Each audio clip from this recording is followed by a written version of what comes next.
Get a quote and see if you can save. So what I'm hearing is there's a little bit of wiggle room. Progressive Casualty Insurance Company and affiliates. Covered subject to policy terms, limits, and conditions. The days are getting longer, the roads are calling, and it's a great time to upgrade your ride at Hurl Chevrolet GMC in Goodland. Right now, get 1.9% APR for 36 months on a 2026 GMC Terrain, the perfect SUV for wherever the road takes you. Need a truck? Take advantage of up to $7,000 in rebates on a 26 GMC Sierra 1500 with eligible trade-in.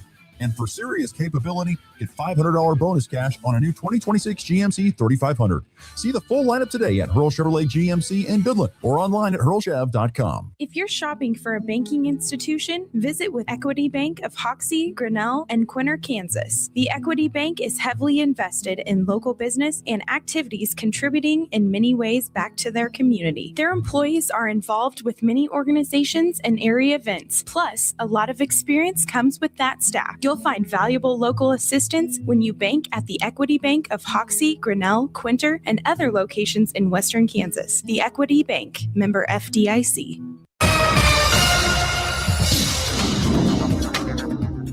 Day 2 of dry and breezy and warm conditions, elevating fire weather concerns. This afternoon, west-southwesterly winds at 15 to 25, gusting to 35 miles per hour. Push highs to around 70 under hazy skies from wildfire smoke from fires in western Nebraska. Red flag warnings will be in the Colorado counties. Tonight, lows will be mild around 40. Tomorrow, day 3 of the dry, breezy, and elevated fire weather. Red flag warnings again in Colorado and a fire weather watch for counties along highways 25 into the west. Highs will be around 80 under the hazy skies once again.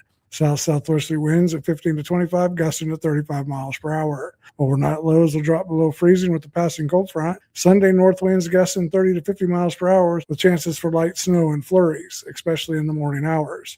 Daytime temperatures will only be in the 30s with lows in the teens. This meteorologist Chris Schromick at the NWKS Radio Weather Center. It's back, and it's the most popular promotion of the year. The NWKS Radio Bracket Challenge is here. It's a tie of 3. Yeah! Pick up a paper bracket at participating sponsor locations, fill it out, return it, and you could win a stack of cash for your hoops knowledge. No apps, no gimmicks, just bragging rights, buzzer beaters, and a chance to cash in. This year's NWKS Radio Bracket Challenge is proudly brought to you in part by Hoxie State Insurance, The Schooler Company, Twister's Bar and Grill, and Traditions Restaurant. At F&B Bank, we believe local businesses are the heart of our community. That's why we're more than just your bank. We're your neighbor, your customer, and your biggest supporter. From the corner cafe to the hardware store downtown, we're walking the same streets, shopping the same shops, and investing in the same future, yours. We're here, we're local, and we're always in your corner. F&B Bank, banking built on community, member FDIC. When you gotta go, but there's nowhere to go, who you gonna call? Topside Portables and Pumping, that's who. Weddings, job sites, farm parties, they've got clean, reliable porta potties that don't stink, literally. And if your septic tank smells worse than last year's chili cook-off, they'll pump it out fast. No mess, no fuss. Family owned, Heartland values, always ready. Call 785-728-8089. That's 728-8089. Topside Portables and Pumping. When duty calls, they answer. Looking for insurance that actually puts you first? At the insurance agency in downtown Goodland, we're independent, which means we work for you. Whether it's auto, home, crop, or business, we shop top carriers to get you the best coverage at the best price. No pushy sales, just honest advice from people who live right here in your community. Give us a call today at 785-899-5011 or stop by 1020 Main in Goodland and let's get you covered. The Insurance Agency. Insurance the way it should be. At Ray Community District Hospital and Clinic, they believe in promoting healthier living through compassionate quality care. From state-of-the-art maternity care to life-saving emergency services, their dedicated team is there for you and your family. Whether it's managing diabetes, navigating recovery, or receiving specialized treatments, they're committed to your well-being. Discover the difference a community-focused hospital can make. Visit rayhospital.org today to learn more. Ray Community District Hospital and Clinic. Your health, our priority. Get ready for a weekend full of ideas to make your home and living better. Join us for the NWKS Radio 35th Annual Home and Better Living Show happening March 20th through the 22nd in the main gym of the Colby Event Center. You'll find vendors from across the area, live demonstrations, and plenty of inspiration for your home and lifestyle all in one place. Admission to the Home and Better Living Show is completely free. Make plans to stop by March 20th through the 22nd for the 35th Annual Home and Better Living Show at the Colby Event Center. We'll see you there. You ready? Ready? 1, 2, 3, 4! It's time for the Morning Blitz with Ross Volkmer. Give me my cane. I'll show you how to play this game. The High Plains only local sports talk show, broadcasting live on Goodland's Rocket 102.5 and video streaming on YouTube, Facebook, and X. Who's got it better than us? Nobody! Covering it all from the preps to the pros. Cowgirls hunting them, and they're finding them. Sturgill with another 3. The Blitz is presented by Pearl Chevrolet GMC, Hoover Lumber Ace Hardware, and F&B Bank, along with Pestaway LLC, Topside Portables and Pumping, Equity Bank of Hoxie, Quinter and Grinnell, and the Insurance Agency. Let's go to work. Starts to his left, gives it up to Caravan. Caravan drives inside. Pick and roll. Ryba, and Ryba throws it down. Between the circles, leads it for Carrington. Throws to Blackwell. Crowded by Yates. Blackwell to the line. In the lane. Feeds. Flips. Good for Blackwell. A career-high 34. Left wing tipped by Braden Smith. Diving into the backcourt. Pushing the ball ahead to Over, who lays it into the basket. Braden Smith, our hustle play of the game. Fleming's off the screen. Fleming's a right slot 3. Got it! Easton Fleming's the response! Wow. Jack. 3 seconds left. Fired a 3. How about UMass? They have taken down the top seed, Miami Redhawks. Council to Trey. He takes the 3. He makes a 3. Trey White from the corner. KU takes the lead. T-Mobile erupting. Happy Friday morning, everybody. We are back here on the Morning Blitz on Friday, the 13th of March. 32 degrees and overcast. Still in a fire weather watch, weather-wise here today with some winds. Not as blustery today. Very windy yesterday. Not as windy today. I did see there is some pretty stuff, some stuff up north of our kind of coverage area, some fires and things like that happening up north there in Nebraska. So I hope everyone is safe that's up there. But yeah, nice start to this Friday the 13th, and hope everyone's having a good start to their day. Lots to get to on today's program. As we usually do on a Friday, we will get to our picks of the weekend coming a little bit later on in the program. We will be visiting with Christian Saez. He is, of course, covers the Colorado Rockies for DNVR. And so look forward to visiting with him about spring training a little bit from the Rockies' perspective. Also maybe a little bit about Team USA and the World Baseball Classic as they play tonight against Canada. Down in Houston, I think, is where that game takes place in. And so we'll just talk some baseball. Who knows? Maybe we'll get into some NCAA tournament talk as well with our good friend Christian Saez of DNVR Sports. So that's what's on the docket for today. As always, FB Bank text line open at 785-899-2222. If you'd like to be part of the Morning Blitz, would love to hear from you here throughout the program. But like I said, an overcast start to the day. Going to get to a high in the low 70s. I got lots on my mind here in segment number 1, so I'm not going to waste any time. Lots on my mind and lots to get to. Another very newsy morning here on the Morning Blitz. Read all about it. Read all about it. the top stories of today. I got the early edition, hot off the press. It's the front page on the Morning Blitz. Front page, really?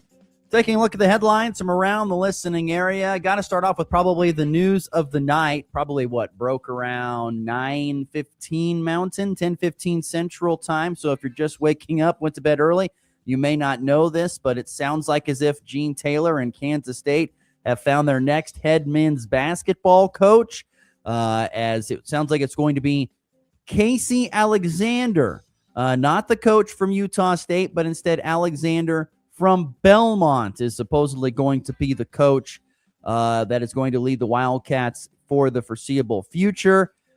He's been at Belmont now for the last, I think, 7 years.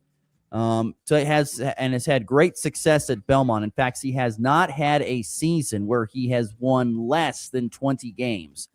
He's had a phenomenal showing in the regular season. He finishes, he's been 26-7 in his first year, 26-4, 25-8, 21-11, 20-13, 22-11, and then most recently a 26-6 record, finishing atop of the Missouri Valley Conference. One thing to keep in mind, his first 3 years they were in the Ohio Valley Conference, and just the last 4 years they have been in the Missouri Valley Conference. So he has gone through a conference transition, which I think could be a little bit helpful. He was a coach at Lipscomb in the ASUN for 6 years prior to his time at Belmont, and had a couple years coaching at Stetson. He's got some really nice. He said, let's see, what is this? That's 7. I'm pretty sure 7. 8, 9, 10. He's had 10 seasons in his 16 years where he's won 20 or more games, albeit once again in the ASUN, the Ohio Valley, and the Missouri Valley Conference. But he has had success. If there are a few things that people are maybe a little bit concerned about, maybe the first thing would be that he hasn't been to an NCAA tournament game since 2017, 2018 when he was with Lipscomb. He was scheduled to be in the NCAA tournament during COVID with Belmont, but of course that was canceled due to COVID-19, and he hasn't made it back since. And I don't think they're going to make it this year because they finished first in the regular season, then went to the tournament, and that's where Northern Iowa got the tournament victory. So Belmont is not going to the NCAA tournament. So he hasn't been in the NCAA tournament a whole lot and not very recent. But I guess it also is a bonus with the fact that he can come to Kansas State and get to work right now. Once again, if you're just tuning in, it sounds like as if K-State men's basketball has found their new head coach, 53-year-old Chattanooga, Tennessee native Casey Alexander. That's another couple things that stand out to me about this hire. Number one is he's rarely left Tennessee. He's been pretty much around Tennessee most of his career, so it's interesting to see him go to Manhattan. We'll see of course, it's obvious that you want to take a step up in your career and maybe do it in a big-time conference. Totally understand that, but he really hasn't been anywhere outside of Tennessee a lot besides Stetson for a couple of years to begin his career. But he's had a lot of success. He's won 166-60 is his all-time record there in his career is what I should really put that, not just at Belmont, but in his career. But yeah, hasn't had a whole lot of he's won 166-60 at Belmont is what I should say. His head coaching record overall 303 and 180. There we go. 303 and 180 is where it stands right there. I was looking at social media last night, and it was interesting to see the reaction from some of the people who follow this very closely. Kellis Robinette, who I believe covers Kansas State for the Wichita Eagle and the Kansas City Star, he said, quote, Josh Schertz and Jared Calhoun, who was the coach from Utah State, who everyone thought that's who they were our bigger names, but Casey Alexander fits the mold of an experienced head coach with a winning pedigree that Gene Taylor said he wanted for this hire. He has won 303 games as a head coach during stops at Stetson, Lipscomb, and Belmont. Kellis goes on to say, quote, there's a new front runner. This was all about, he said, Casey Alexander is the front runner, according to a source. K-State tried to get a deal done with Jared Calhoun, but the timing didn't work out. Probably had to do with the fact that Utah State's still playing in a conference tournament right now and on the hunt of making the NCAA tournament. So it does make sense it didn't fall. But Belmont's season is over, and things kind of fell into place a little bit more there. I mean, if that's the guy you really wanted, wouldn't you want to wait around a little bit more if that's the guy that you really wanted if you're Gene Taylor? But he likes Casey Alexander, and that's the guy they're going to go with, I guess, at Kansas State. We'll see. A lot of good friend Riley Gates, who was on this yesterday, was not happy with the hire. He felt like it was a swing and a miss. So we'll see. Hard to always tell. You never know how someone may come into a spot. You have no idea how the fit will be with the culture and his ability to bring in players. It'll be interesting to see. But it sounds like Casey Alexander, Belmont's head coach, now going to be the new head coach at Kansas State. Kansas basketball with a victory in the first round of the Big 12 tournament last night. They get the win over TCU in a bit of a tussle. 78-73, the final score. Darren Peterson leads the way. 24 points, not very efficient, though. 5 of 17, but good from the foul line. 13 of 16 from the free throw line for 24 points from Darren Peterson, which tied TCU's David Punch for the game high. 13 points apiece from Elmarco Jackson, Bryson Tiller, and Flory Bidunga, who had a double-double, 13 and 10, not to mention a couple of emphatic blocks, including one he pretty much just volleyball spiked out of bounds in the 78-73 win last night for the Jayhawks. Bill Self post-game following the win over TCU in their first game of the Big 12 tournament. Yeah, ugly. But, we didn't play very tough there for a stretch. We were really good to start the game, and then we got a little selfish and took about 4 awful shots in a row and led to them taking the lead when we were up 9-0. And I think it was 9. I think we got up 9 and then just kind of petered around the rest of the first half, and the second half did better, got fouled, got to the free throw line, didn't make shots, but we got to the free throw line, and some guys rebounded the ball, some guys didn't, but it was a tough win. They're good. I mean, they're good. We knew this was going to be a last under 4 timeout game, and then how we closed the game out wasn't any good. But happy that we won, proud of our guys, and sets up a really battle tomorrow night, a competitive game, a game in which we controlled them the first time we played. And, Kelvin's got them thinking, they're going to come at us like they haven't come at anybody all year long, and we got to be thinking the same thing going at them. Bill Self post-game following the 5-point win over TCU. Yeah, I forgot to mention they were up, I think, 8-9 to right out of the gates, and TCU came back, grabbed the lead, kind of went back and forth. In fact, TCU led at halftime, but KU pulls it out in the second half, and they win 78-73. As he mentioned, they get to take on Houston tonight. That is at 8:30 Central, 7:30 Mountain Time on ESPN. Of course, you're home for Kansas Jayhawk basketball, Flyover Country 97-9. Houston currently 5.5-point favorites, predicted by Vegas going into the game tonight. So, once again, KU look fine. Had some nice moments, but very stiff test coming up against Houston, who knocked off probably the team that had the longest run in the Big 12 tournament, BYU, last night. Continuing here on the front page on a very newsy Friday morning, the Kansas Jayhawk Community College Conference has announced their all-conference teams and all-conference player, defensive player, all that stuff of the year. There was some representation from Colby Community College and Fort Hays Tech Northwest. We'll start with the ladies. Desiree Ulmer, the sophomore, a first-team selection, making the cut there in the first team. Her teammate, freshman Olivia Holtgren, was an honorable mention selection for the Colby women. Also was Fort Hays Tech Northwest Marta Rodriguez, the freshman. She was a honorable mention selection as well. So Marta Rodriguez and Olivia Holtgren, honorable mention team. Desiree Ulmer on the first team selection there.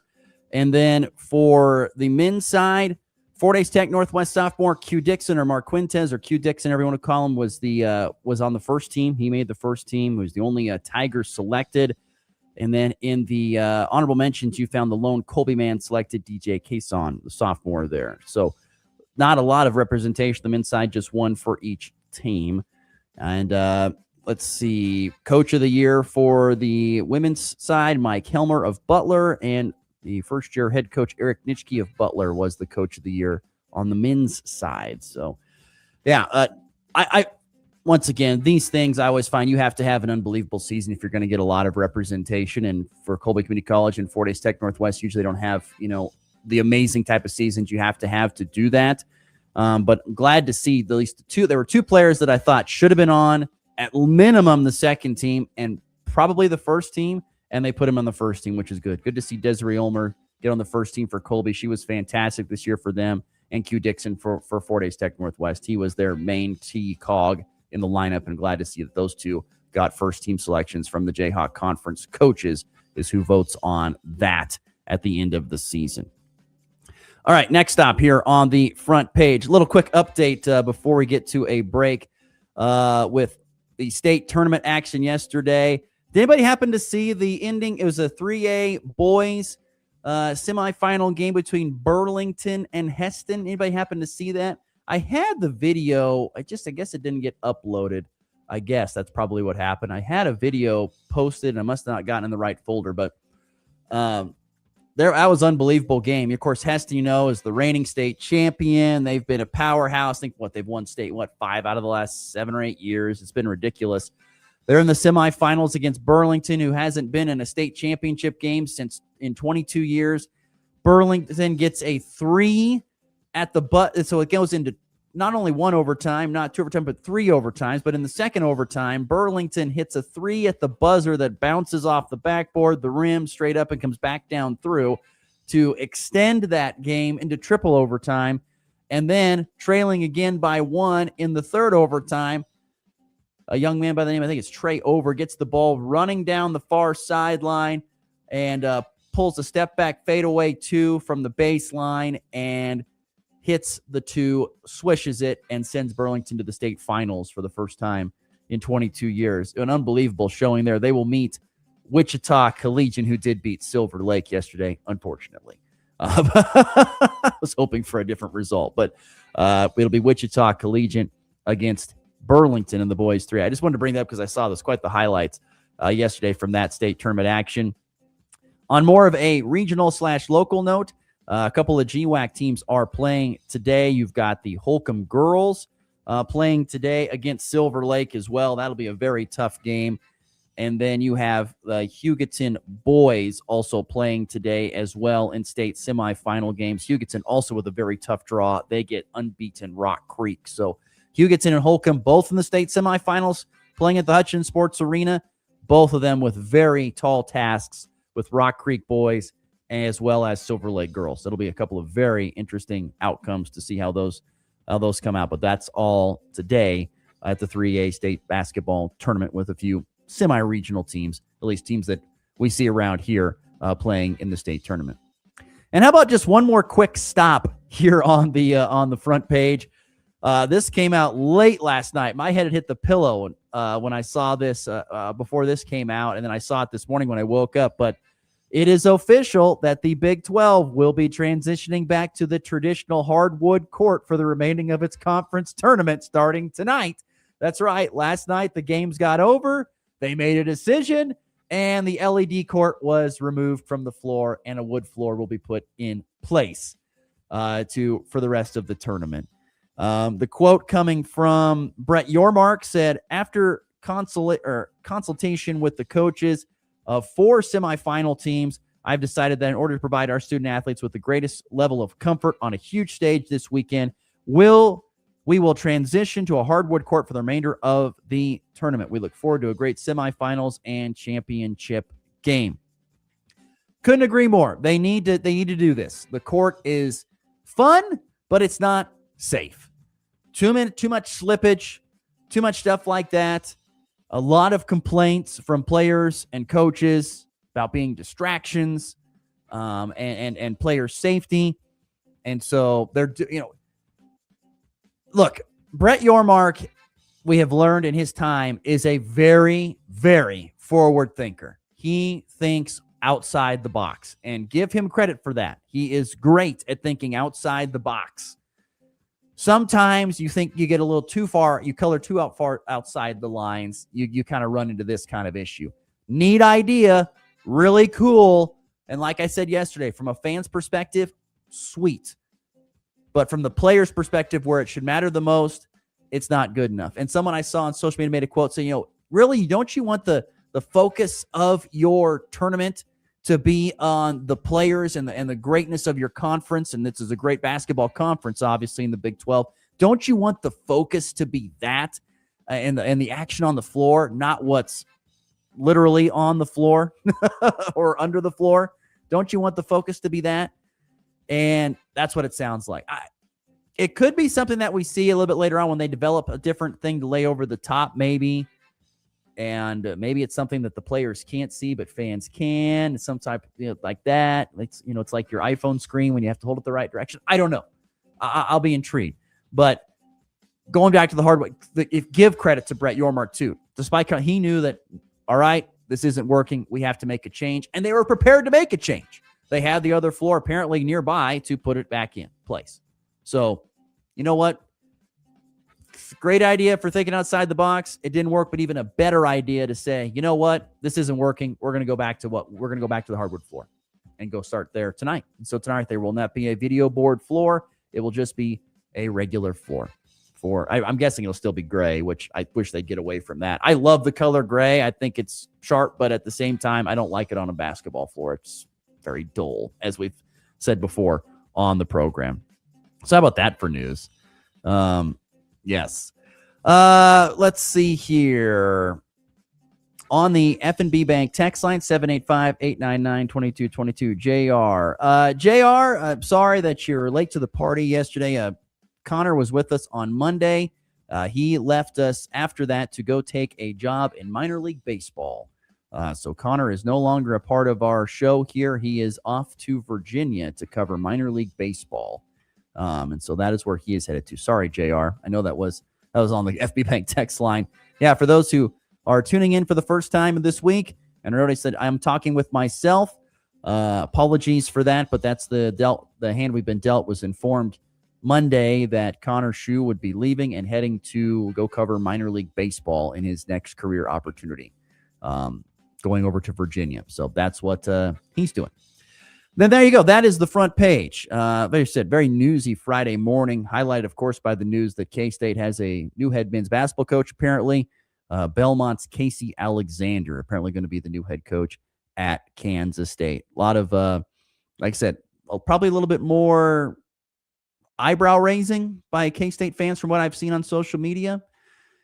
But another point on that too, before we get to break, that I thought about, you kind of also have to wonder, how big a selection was their pool based upon money? There's only so much money that can be printed and around, and you're going to pay $18 million to a coach that's not going to work for a while. That's a lot of money in college basketball. That's a lot of money. And in an era where money is tight anyway, because you've got to pay players, you got to keep your facilities going, and you got to have everything ready to go to keep players safe, all that stuff, and people around and food and all that stuff to just, it's expensive. And you kind of wonder if maybe you get a little bit, you don't get as maybe high end of a coach because they're going to cost more. Once again, this is just me thinking here. Sometimes you may not be able to get the big time hire because you have to pay the people who aren't actually working for you anymore. I wonder if that had any influence at all. Maybe it's a great possibility it doesn't, but it just makes me wonder about that. All right, we're right at the bottom of the hour. 8:30 Central, 7:30 Mountain Time here on a Friday, March the 13th. Once again, 32 degrees and overcast to begin the day, and we're expecting temperatures in the 70s here on this Friday. Let's see here. Let's get to a break. When we come back, we will visit with our good friend from DNVR Sports. Covers the Colorado Rockies. That's Christian Science. He'll join us next here on a Friday edition of the Morning Blitz. Stick around. Craving something delicious? McDonald's has you covered. From hot, fresh breakfast to juicy burgers and crispy fries, there's something for everyone, any time of day. And don't forget to try our classic McCafe coffee or refreshing McFlurry. Visit us in Colby, Goodland, Burlington, and Lamar for fast, friendly service and the flavors you love. Drive through, dine in, or order ahead on the McDonald's app. We'll have it fresh and ready. McDonald's, I'm loving it. Are pests making your home or business uncomfortable? Call Pest Away in Goodland, Kansas, serving all of Northwest Kansas. They provide top-notch pest control services to keep your space safe and pest-free. From ants to rodents, termites to spiders, our expert team is here to help with effective, safe, and affordable pest control solutions. Don't wait. Call Pest Away today at 785-728-7166 for fast, reliable service. Your home or business deserves the best protection. It's time for a check of the markets with the Anderson Trade Group on the Kansas Farm and Ranch Radio Network.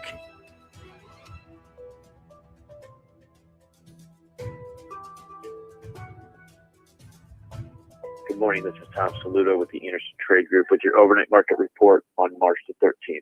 In the overnight session, May corn was down 1 at 461, July down 1 at 472, and Sep down 2.5 at 474. May soybeans down 9.5 at 12.17, July soybeans down 9.5 at 12.30, and August down 8.5 at 12.12.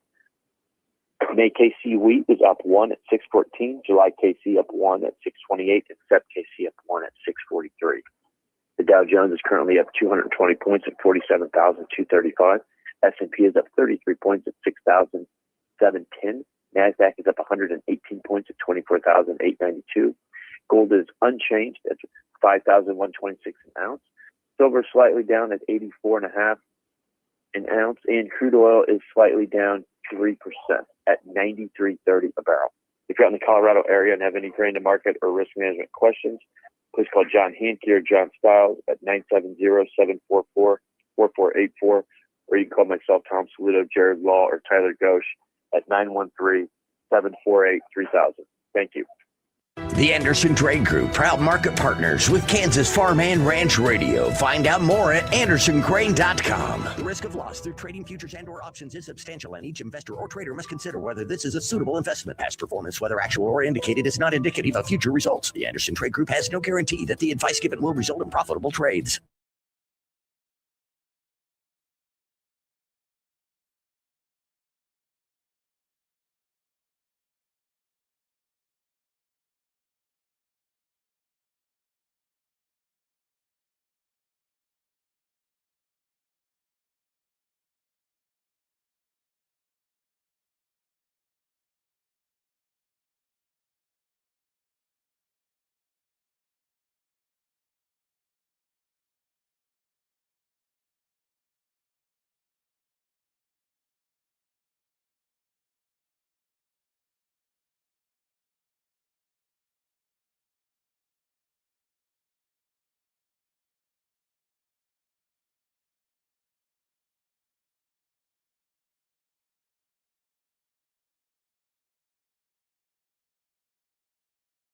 More than regular unleaded.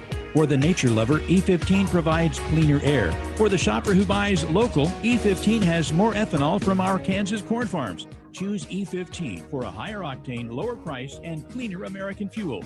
This message from the Kansas Corn Commission. Learn more at kscorn.com. It's game time. What time is it? Game time! You're listening to the Morning Blitz.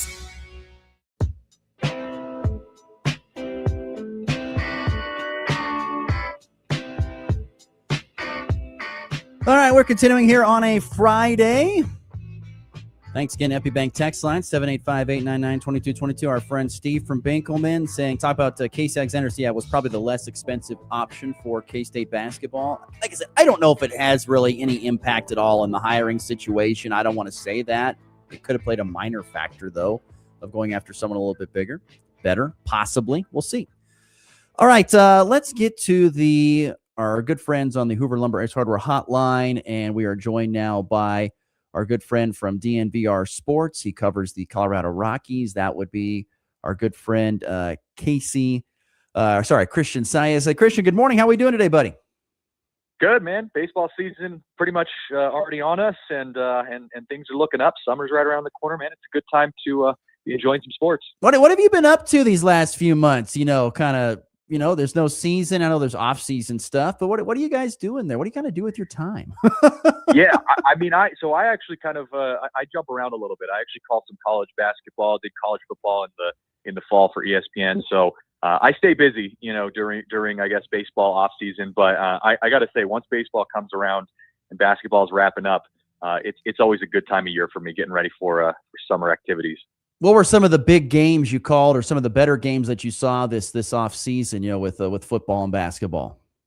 Yeah, I do a lot of Big Sky Conference games out here in Colorado. Montana State, Northern Colorado, and some of those teams. And the college basketball slate in the Big Sky Conference was awesome this year. And I didn't have one specific game, but there's just been a lot of talent bouncing around some of those mid-level college, D1 college programs. And it's been fun to see, especially with the transfer portal. And I know the college basketball landscape has changed a lot. So it was refreshing to see a really, really stacked mid-major, conference slate for a lot of these D1 teams.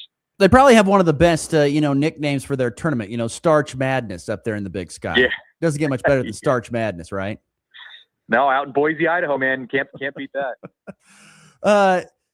Are you big into the March Madness? I know it's kind of around the time, that you got to get cooking for baseball, but are you big into March Madness? What are your thoughts on the tournament as it gets formed up here? Absolutely, man. I got my graduate degree from Gonzaga. Spent a handful of years in Spokane, Washington. So, and I actually, when I was starting out in TV, I covered Gonzaga. I got to travel with them when they went to the national championship and lost to Baylor. I think that was in 2020, 2021 or something like that. It was the bubble year. But yeah, I love the Zags. I'm definitely following March Madness this year. You're right. It is tough, when your job is focusing on baseball. I probably am not as tuned in as I normally am, but as a fan, absolutely just locked in on this tournament. How locked in have you been on the WBC? Oh, yeah, and that's where basketball's kind of gotten replaced. I've been. It's like the Olympics times two. We were watching morning to night Olympic coverage for the Winter Olympics, and then the WBC comes on, and I think my wife is already tired of me having baseball on the TV, and we haven't even officially started the season. So yeah, we've had plenty of good games to watch, to talk about, and some more good games around the corner. Yeah, I mean, what are your thoughts on the whole scenario with Mark DeRosa not knowing the rules and the thought that he was locked in and they needed Italy to save Team USA? Where do you stand on that whole scenario? It's kind of an interesting situation with the WBC the last few days. Yeah, for sure. And it's funny because, I think we in the media sometimes have a habit of thinking that we could step into a front office role or into a team management role and succeed, right? We tend to think that from the outside looking in.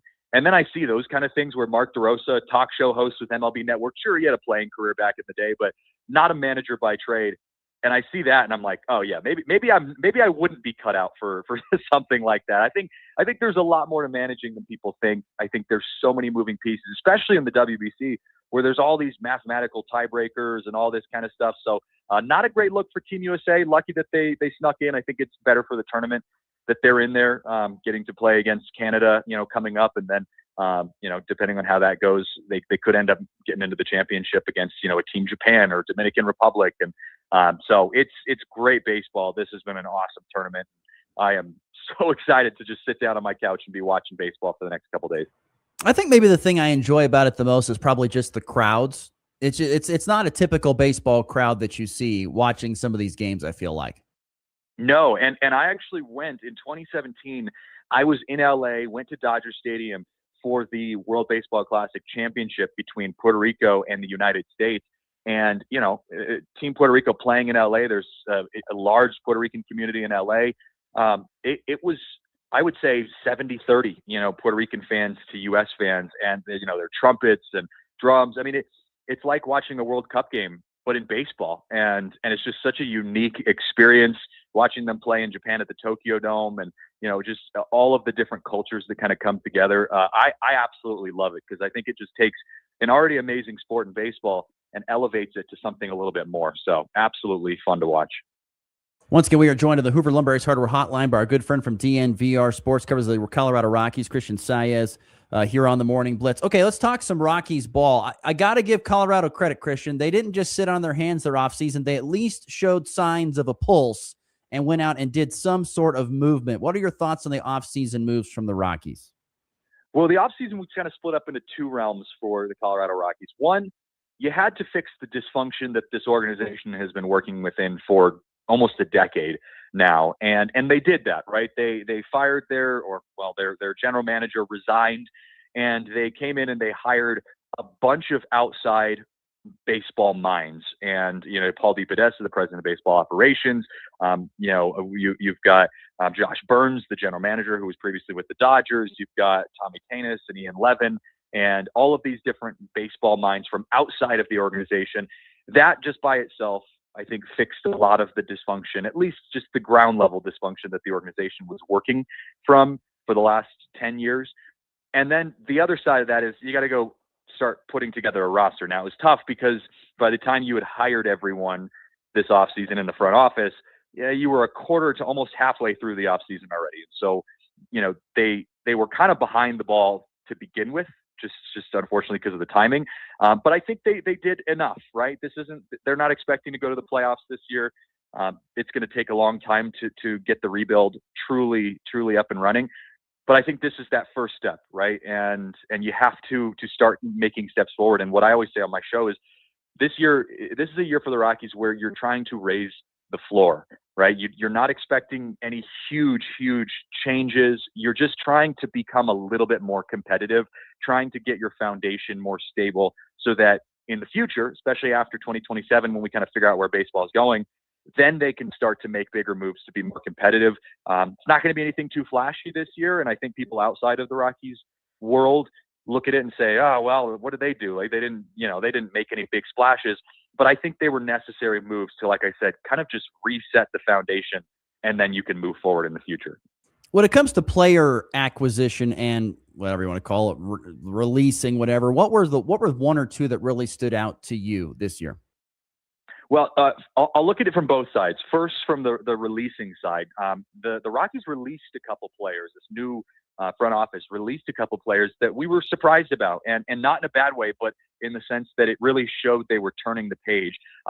First of all, the biggest one from my perspective was first baseman Michael Toglia, who, when he came onto the scene, he was ranked a highly ranked top prospect. He came in, he showed immense power, and he showed defensive versatility. And you thought, all right, this guy's, going to be someone that's going to be around to stay.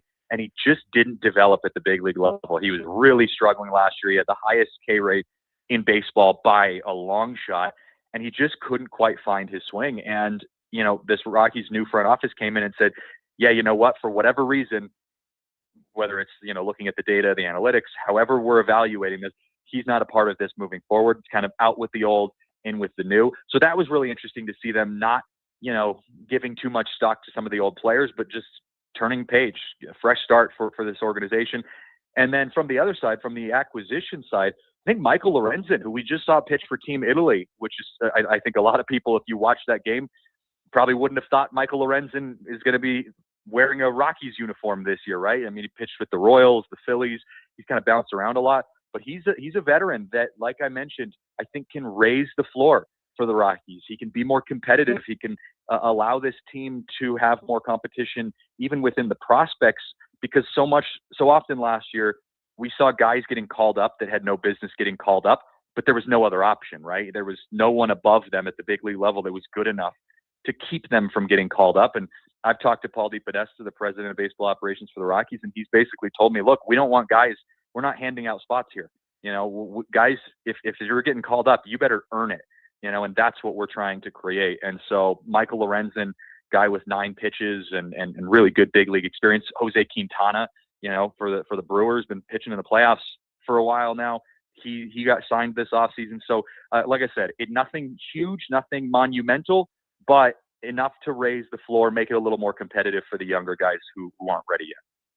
Christian Tsai is our guest here on the Morning Blitz, joining us on the Hoover Lumber Ace Hardware hotline on this Friday morning. I want to have you in back before the season gets underway here, but I did want to kind of get your thoughts on what you've seen in spring training to this point in time, and how much stock do you put in to the spring training season? It's funny because last year the Rockies were actually really good in spring training. I think they were in the top 3. It was like the Mets, the Dodgers, and the Rockies, which is not a category the Rockies find themselves in very often. And we were all thinking to ourselves, okay, well, you've got some starting pitching back. German Marquez came back from injury. Antonio Senzatella came back from injury last year. And so we were like, okay, maybe it is taking a step in the right direction. And then they lost 119 games in the regular season. So I tend to separate spring training from the regular season as much as possible, just because it's just not the same. Guys are trying things out. Guys are, working on stuff. We saw Michael Lorenzen, actually, I was just using him as an example. He had a 15 ERA. He has a 15 ERA this spring with the Rockies. And then he goes up for Team Italy against, Team USA, one of the best offensive lineups ever put together in baseball. And he goes 4 scoreless innings with only 2 hits and 2 strikeouts. And you're like, oh, okay, he's got some good stuff. So I think spring training, you take it with a grain of salt. What I've been pleased to see is these prospects for the Rockies have been playing really well, which you always hope to see in spring training. Charlie Condon, he's hitting 400 with 3 home runs. He's well in the mix for a spot at first base for the Rockies. TJ Rumfield, the guy they just got from New York in a trade, he was pretty much blocked by Ben Rice at first base for the Yankees, and he now has an opportunity to possibly start on opening day for the Rockies at first base.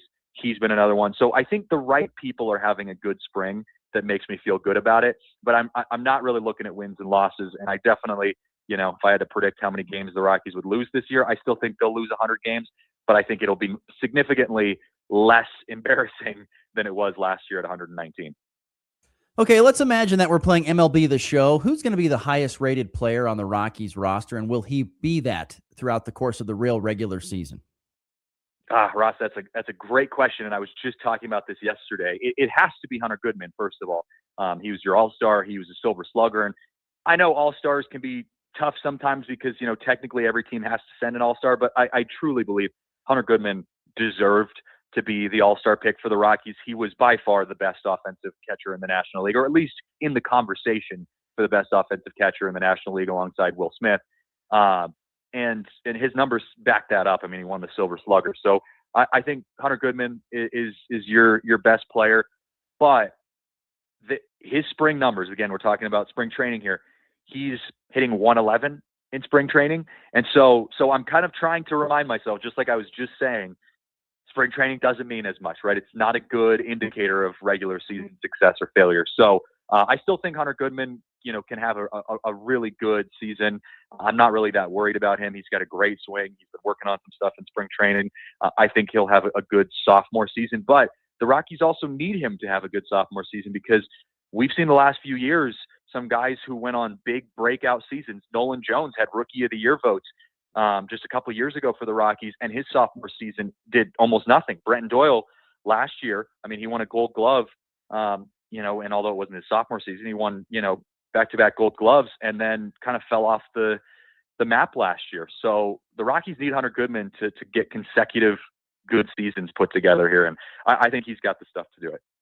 Christian Saez, DNVR Sports, covers the Colorado Rockies, our good friend, joining us on the Hoover Lumber Ace Hardware Hotline. Christian, thank you so much for sparing away some time here on your Friday. Look forward to visiting with you throughout the upcoming months with the baseball season, my friend.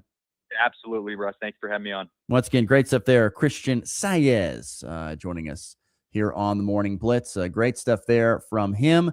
Love visiting with him about anything and everything Colorado Rockies. We'll take a break. When we come back, we will put a bow on the show with our picks of the weekend and also an interesting outcome in March Madness already with the outcome that happened yesterday. We'll talk about that in the walk-off. But up next, picks of the weekend here in the Blitz. From drive-through banking to mobile deposit, we make it easy to get things done on your schedule.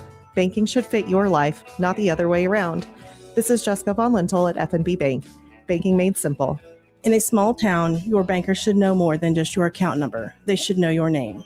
At F&B Bank, we believe in real conversations, friendly faces, and decisions made right here at home. I'm Paige Sneathen, Vice President at F&B Bank, and we're proud to serve your family like our own. Member FDIC. The days are getting longer, the roads are calling, and it's a great time to upgrade your ride at Hurl Chevrolet GMC in Goodland. Right now, get 1.9% APR for 36 months on a 2026 GMC Terrain, the perfect SUV for wherever the road takes you. Need a truck? Take advantage of up to $7,000 in rebates on a 26 GMC Sierra 1500 with eligible trade-in. And for serious capability, get $500 bonus cash on a new 2026 GMC 3500. See the full lineup today at Hurl Chevrolet GMC in Goodland or online at hurlchev.com. H&R Block has many options to make filing your taxes easy. Our tax pros can help you get your max refund with or without the office visit. Drop in, drop off, or a tax pro can even do your taxes virtually. Send some pics from your phone without leaving home. Just another way Block has your back. All tax situations are different. Not everyone gets a refund. Hi, this is Ashley from your locally owned H&R Block. We'll get you every dollar you deserve with or without the office visit. Ripp's worn out and it needs replaced. Who you gonna call? Roof Masters! Roof Masters Roofing at Colby has been your premier roofing contractor for over 40 years, offering free estimates on all types of roofs, as well as seamless rain gutters and vinyl siding. So give us a call today. What's that number, Jake? 462-6642. I think you better call Roof Masters! You can feel it in the air. Longer days, greener lawns, and plenty of projects waiting around the house. Good thing Hoover Lumber Ace Hardware in Goodland has you covered. Freshen up your home with Benjamin Moore paint, tackle the yard with powerful Ego battery tools, and give your lawn the boost it needs with Stage 1 Ultimate Fertilizer. Thinking about cooking outside? Check out their great selection of grills, griddles, smokers, and outdoor living essentials. And remember, if you need it, Hoover Lumber Ace Hardware probably has it. They even have milk. Hoover Lumber Ace Hardware in Goodland and Colby, your place for just about everything. Breaking down the plays, the players, and the passion. Who's got it better than us? Nobody! This is the Morning Blitz.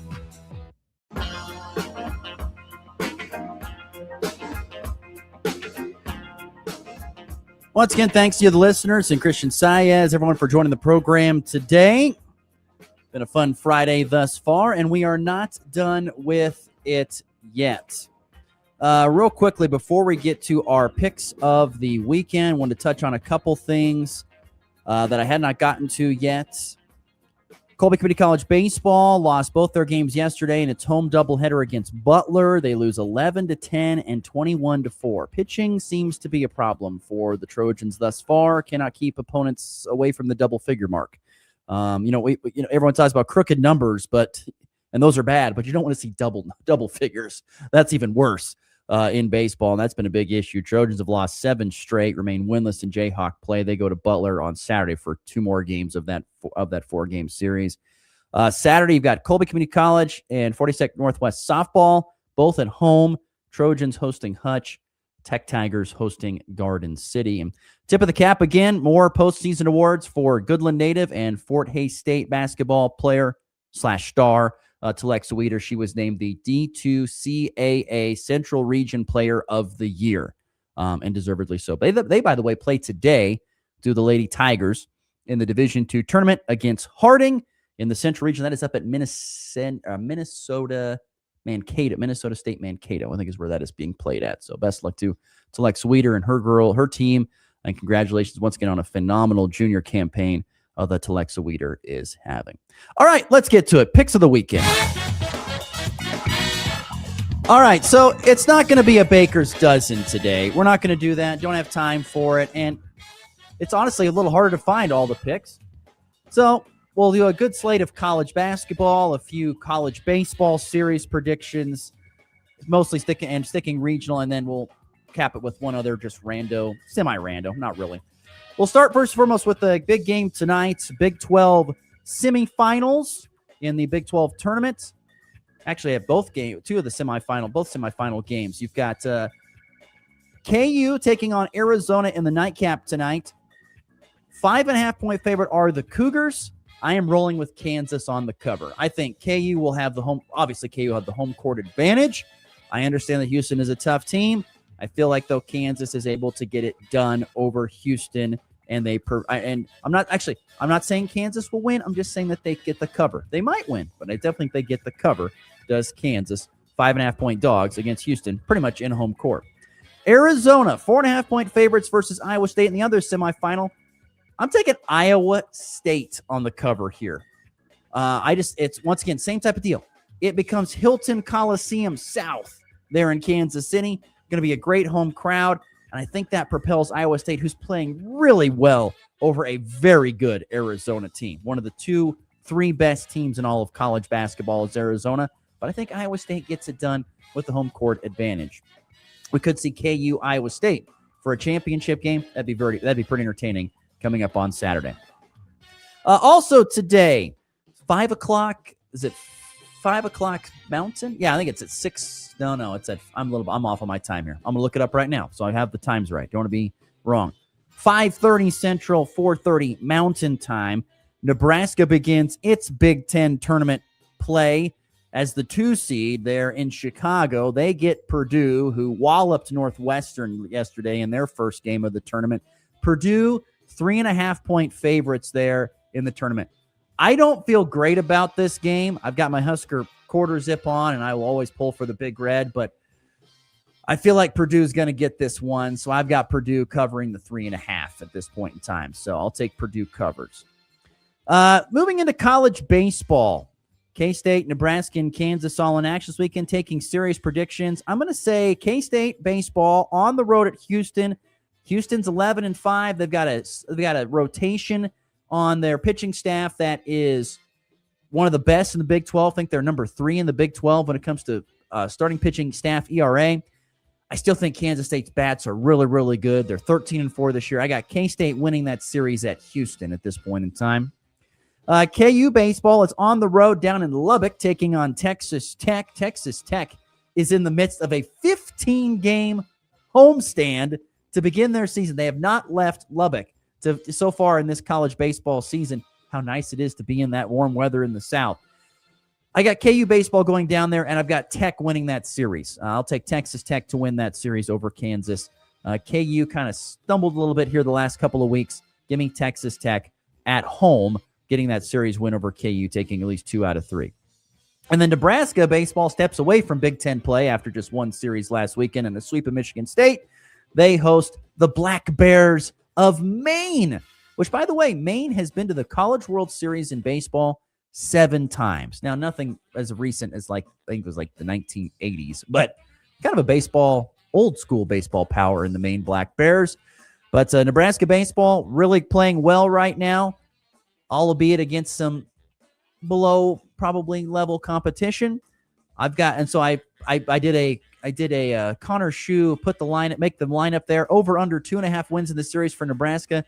I will take the over. I think they get the sweep of the Maine Black Bears in this weekend series in Lincoln. And our final stop here on Picks of the Weekend, little NBA action. You've got the Nuggets on Saturday visiting the LA Lakers. The Nuggets currently 4.5-point favorites on the road at LA. I will stick with the Nugs and give them the 4.5-point favorite and cover. They'll cover the 4.5 in the win. Will the Nuggets? And there you go. Seven picks of the weekend. Sticking very once again local and regional with our picks of the weekend. Okay, we are up against the clock. We got to get out of here. Let's get to the walk-off. Wrong button. Here we go. High drive, deep left, grand slam! And back lifts his ball high, deep to right. How about a walk-off Brady? Thomas to the 10. Difference going on in New England. They win it on the first play of overtime. Mahomes swings it. It's there. Hardman. Jackpot. Kansas City. And probably what has been the upset of this championship week. The University of Massachusetts, also known as UMass, knocks off previously unbeaten Miami of Ohio in the quarterfinals of the MAC tournament. The final score 87-83. First of all, tip of the cap to UMass head coach, former K-State head coach Frank Martin. He's over there at UMass now. He's the one that pulls the upset over the previously unbeaten Miami of Ohio team. He, even though after his team's win, was saying that the MAC deserves to have 2 teams in the tournament. I did see, though, that Miami of Ohio now just a 75% chance of making the NCAA tournament instead of what it would have been 100% chance if they would have won the tournament, obviously. I still think the MAC gets 2 teams in no matter who wins the conference tournament. I still think Miami of Ohio gets in. You can't go 31-0 and not get something for that. And their head coach, Travis Steele, is like, I'm going to sleep fine. We're in a good spot. Not going to worry about it. He made some comment about when you've been fired, you don't worry about anything anymore. Nothing affects you anymore. So I think Miami Ohio is fine, but it is kind of interesting to see people still talk about, like, God, can you imagine they're 30-1 or 31-1 and they don't make the tournament? That'd be pretty ridiculous. And especially if Auburn gets in there too. That'll be absolutely awful. Hell will break loose. All right, that does it for our program on a Friday. Thanks to Christian Saez. Thanks to all the listeners and texters chiming in FP Bank text line. And we will see you back here on Monday. So hope to see you then. Have a great weekend. It's been the Blitz.